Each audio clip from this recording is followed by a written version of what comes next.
Hello guys, welcome back to my channel Rupa's cook book. তো আজকে চলে এসেছে আবার একটা জলখাবারের নতুন রেসিপি নিয়ে। আমি যেরকম সাধারণত বাড়িতে জলখাবার খেয়ে থাকি, রোজ রোজ একই জলখাবার খেতে ভালো লাগে না, তাই একটু চেষ্টা করি নতুন নতুন কিছু বানানোর, আর সেটাই তোমাদের সঙ্গে ট্রাই করি। তো আমি এখানে নিয়েছি একটা ডিম, আর ডিমের মধ্যে আমি অ্যাড করেছি সামান্য একটু নুন আর একটু গোলমরিচের গুঁড়ো আর একটু চিলি ফ্লেক্স।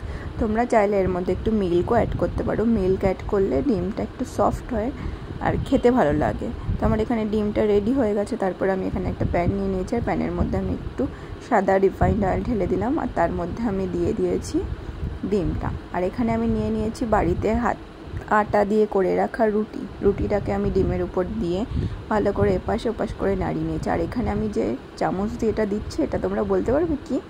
এটা আমি দিয়েছি হচ্ছে একটু সামান্য মেয়োনিজ, আর দিয়েছি সস। তারপরে এটাকে আমি রুটিটাকে এভাবে পাল্টে নিলাম রোলের মতন, আর এপাশ ওপাশ করে ভেজে নিয়ে একটা প্লেটের মধ্যে সার্ভ করে নিলাম। চটপট ব্রেকফাস্ট খাওয়ার জন্য এর থেকে ভালো রেসিপি আর হতেই পারে না। তো তাকিয়ে কি দেখছো, অবশ্যই এটা বাড়িতে ট্রাই করো আর খেয়ে দেখো, আর খেয়ে আমাকে জানিও যে কেমন লাগলো। Thanks for watching. ভালো লাগলে like, comment and subscribe. Tata.